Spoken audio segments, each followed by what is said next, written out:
Hello guys, welcome back to our sisters vlog channel. सभी को बहुत बहुत नमस्ते, प्यार भरा प्रणाम। छोटों को स्नेह और प्यार।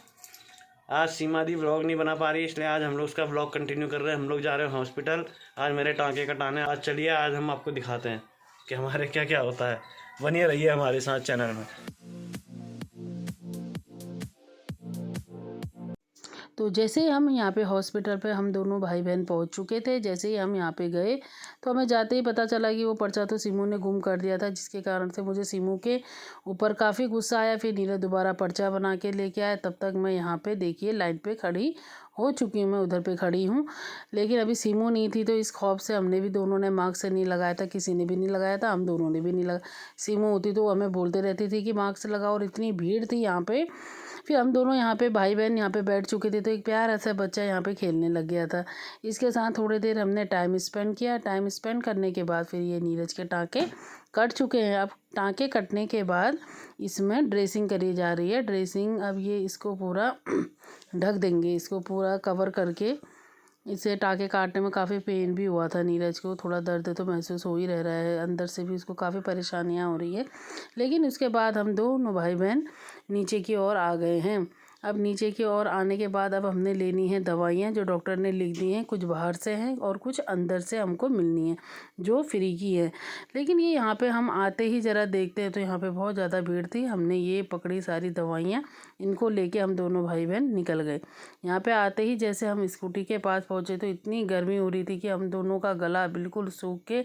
फिर यहाँ पे हमें देखिए गन्ने की बहुत प्यारी सी दुकान, तो हम दोनों यहाँ पे बैठ के हम दोनों ने एक एक गिलास गन्ने का जूस पिया। का दिन बहुत ज़्यादा हेक्टिक रहा है, यानी कि बहुत ही ज़्यादा हेक्टिक रहा है। मैं आपको बता देती हूँ कैसे। क्योंकि मुझे जाना था आज हिम्स में कुछ इंक्वायरीज़ करने के लिए, मतलब कुछ पूछने के लिए जाना था। वो एक आयुर्वेदिक हॉस्पिटल है, तो वहाँ पर कुछ ट्रीटमेंट से रिलेटेड मैंने बात करी थी। तो मेरा अपॉइंटमेंट ऐसे ही था कि 2:30-3 बजे के आसपास मुझे जाना था। तो उस बीच में ऐसा हो गया कि मैं गई स्कूटी से और मेरी स्कूटी ख़राब हो गई। और देखिए उस समय मुझे पता चला कि मेरे फ़ोन का रिचार्ज भी ख़त्म हो चुका है, यानी कि अब मेरे फ़ोन में रिचार्ज ही नहीं है। देखो मैंने एक सरप्राइज़ के लिए बोला था, तो वो वैसे पेंडिंग है। तो अभी हम जा रहे हैं सीधा, अब जा रहे हैं हम सीधा शॉप में जाते हैं, देखते हैं वहाँ पर क्या होता है कैसा होता है, ये तो मुझे भी नहीं पता। तो देखते हैं, आई होप सब कुछ बेस्ट हो। पर मैं बहुत ज़्यादा सर दर्द होने लग गया है, क्योंकि काफ़ी देर वो धूप में ट्रैवल होने की वजह से, या एक तो थोड़ा सा हल्का हल्का मॉर्निंग में होता, अब फटने लग गया। अब जाने का मन तो नहीं है दोस्तों, पर ये है कि करना पड़ता है बहुत सारी चीज़ें, हम नहीं चाह के भी करना पड़ता है। यानी कि अब सरप्राइज़ देना है तो फिर करना पड़ता है, बहुत सारी चीज़ें करनी पड़ती है। तो अब मैं हो चुकी हूँ रेडी। तो क्या मैं वैसे जैसे गई थी वैसे की वैसी हूँ। तो अब फटाफट दीदी भी आ चुके हैं यहाँ पर, दीदी पहुँच ही गए हैं ऑलमोस्ट। तो दीदी के आप सोचोगे दीदी ने ये रेड और वाइट और ये ब्लैक की हुआ है सब सिमू के। अभी मेरी और इनकी भी हल्की सी नोकझोंक हो गई, यानी दीदी को बहुत गुस्सा आ रहा था। वो भी बता देती हूँ, मैं कपड़े संभालने के चक्कर में मैंने इनका दुपट्टा कहाँ रख दिया, वो मिल ही नहीं रहा। ऊपर से यहाँ पर पेड़ गिरने की वजह से, यानी जहाँ बहुत सारी बिजली लगी होती है ना दोस्तों, वो उनकी तारें टूट गई, जिसकी वजह से सारे घरों की लाइट जा चुकी है। तो अब अंधेरा इतना है कि वहाँ पर हमें मिल नहीं सकता दुपट्टा। तो बेचारी वैसे मुझसे नाराज़ हो रखी है। तो सरप्राइज़ मिलने से पहले वो नाराज़ हो चुकी है, यानी इनको पता है कि सरप्राइज़ क्या है। आप लोगों के लिए भी, आप लोगों के लिए सरप्राइज़ हुआ। तो अब हम चलते हैं दीदी के साथ, ये सफ़र कैसा जाता है देखते हैं। तो दोस्तों आपको कैसी लगती है हम दोनों बहनों की जोड़ी? अगर अच्छी लगती है तो प्लीज़ मेरे चैनल को सब्सक्राइब जरूर करना, और बिना किए मत जाना दोस्तों, प्लीज़ सब्सक्राइब करना। आपके बिना सिम अधूरी है, ये मैंने कई बार बताया। तो वैसे सब्सक्राइब बड़ा धीरे धीरे हो रहा है, तो जितने भी हो रहा है तो व्यूज़ भी धीरे धीरे कम आते जा रहे हैं। ऐसा नहीं करना दोस्तों, कंटिन्यू आगे बढ़ते जाना है, देखना है। थोड़ा सा समय से मुकले निकालिए। तो चलिए अब चलते हैं दोस्तों। जो हमारा सरप्राइज था दोस्तों, उसको हमने साइड करते हुए हमने सोचा कि पहले छोटे मोटे सामान, हम जो भी हमारा काम है वो निपटा लेते हैं। यानी कि अनु के बैग जो बहुत बुरी तरीके से खराब हो चुका था, यानी कि उसकी चेन टूट चुकी थी। तो और एक साथ हमारा एक और बैग था, तो हमने उन्हें परचेस कर लिया था। यहाँ पर मैं आपको अपना काम दिखा रही हूँ, जो टॉस करने के बाद मेरे ज़्यादा खराब हो चुके हैं। यहाँ पर फिर से हम दोनों भाई बहन आ गए, यानी कि हम बहने बहने यहाँ पर पहुँच चुके हैं, और हम पार्लर में आए। तो पार्लर में आपको दिखा देती हूँ, ये पार्लर किस चीज़ का है आप समझ ही चुके होंगे। तो जूतों का भी पार्लर होता है। अभी यहाँ पर इसका मेकअप वर्क किया जा रहा है, जिससे ये भी सुंदर हो जाए, क्योंकि इसको भी फेशियल की बहुत ज़्यादा ज़रूरत होती है। तो यहाँ फेशियल करने के बाद थ्रेड किया जा रहा है, यानी कि थ्रेडिंग बनना भी बनता है दोस्तों।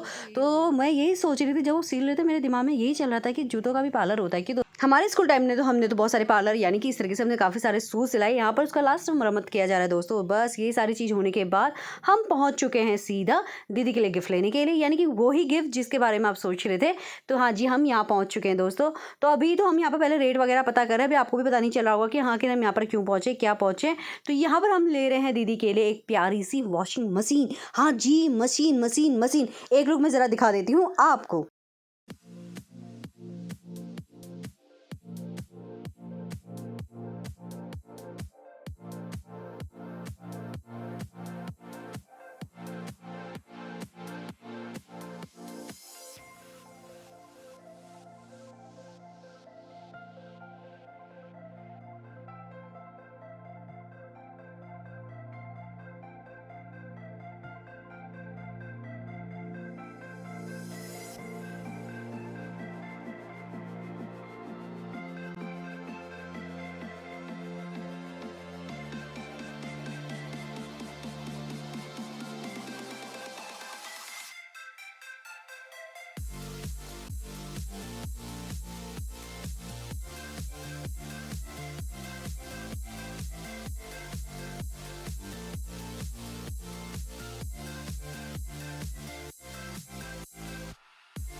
और कैसा लगा सरप्राइज़?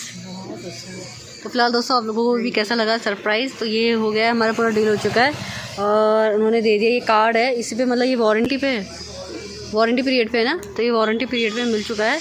यहाँ पर ये धन्नों में पैक हो रहा है हमारा वॉशिंग मशीन, तो इसे कोई दिक्कत नहीं है। अब हम भी जा रहे हैं अपनी स्कूटी पे, चल दी हमारी। अब सीधा चलते हैं हम घर की ओर, तो देखते हैं वहाँ कैसा कैसा होता है। तो अंकल जी ने निकाल दिया अपना धन्नो, अब वो तो ढलान पे आराम से चल जाएगा दोस्तों।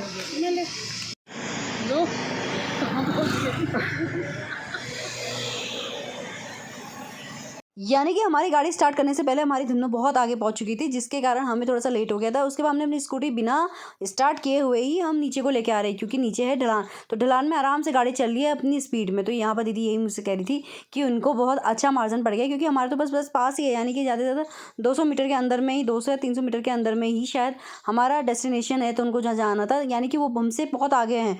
तो यहाँ पर हम उनको ढूंढ रहे थे, वो हमें दिखे नहीं। इसके बाद सीधा तो यहाँ पर फाइनली हमें मुझे मिल गया। और यहाँ पर पारू को मैंने जब बताया तो पारू को यकीन नहीं हो रहा था, सच में हमारी मशीन है। तो मेरा बेटा बहुत खुश हो गया, उसकी स्माइल देखते आप लोग समझ चुके होंगे दोस्तों। तो यहाँ पर दीदी पूजा कर रही है वॉशिंग मशीन की, यानी कि यंत्र की पूजा की जा रही है कि आप लंबी आयु पाओ, कभी खराब ना हो, हमेशा स्वस्थ रहो, अच्छे रहो। तो ये पूजा करने का भी रिवाज है। साथ में मैं आपको बता देती हूँ कि बिटौली क्या होती है। बहुत से लोगों को पता नहीं होगा कि बिटौली क्या होती है। जब लड़की शादीशुदा हो जाती है और अपने ससुराल चले जाती है, उसके बाद उसके मायके की ओर से साल में एक बार चैत्र मास में उन्हें बिटौला दिया जाता है, जो उनके मायके की ओर से। यहाँ पर रेणु दी की केयर देख के ना दोस्तों मैं भी खुद बहुत शौक हो गई, क्योंकि रेणु दी ऐसा कहते हैं जैसे ये new baby born washing machine है, कि इसे चोट ना लग जाए, वो ना हो जाए। फिलहाल दोस्तों मैं आपको थोड़ा सा पानी दिखा देती हूँ, जो मैंने तो थोड़ा सा पिया। तो ये करीबन 3 नारियल में से ये इतना सा ही बड़ा था, आगे इतना सा होगा। तो इतना तो मैंने दीदी के लिए बचा लिया, क्योंकि दीदी का फास्ट भी है। और अब ये नारियल फोड़ेगी, इसमें थोड़ा बहुत पानी निकलेगा। ये वही नारियल है जो मंदिरों में जो प्रसाद के तौर पे हम चढ़ाते हैं, ये वाला नारियल है। तो फिलहाल दोस्तों अब मैं थोड़ा सा दीदी को दे देती हूँ, और इसके बाद मैं आप लोग से बस अभी थोड़ी देर बाद मिलूंगी। नहीं दोस्तों अभी करीबन 10 बज चुके हैं और डिनर कंप्लीट हो चुका है, सब सो चुके हैं और नीरज बाहर घूम रहा है। खाली नीरज ही बाहर घूम रहा है, बाकी टाइगर का भी खाना पीना सब कुछ हो चुका है। और आज का दिन ऐसा था कि सर दर्द से शुरू हुआ था और शाम आने तक, यानी कि अब जाके मेरा सर दर्द पहले से ज़्यादा रुक चुका है, यानी कि बहुत ज़्यादा जो पेन हो रहा था वो अब थोड़ा सा कम हो चुका है। तो आज मैं थक भी बहुत ज़्यादा गई हूँ। तो अभी फ़िलहाल दोस्तों मैं मिलती हूँ आपसे कल एक नए ब्लॉग के साथ। मुस्कुराते रहिए और हंसते रहिए।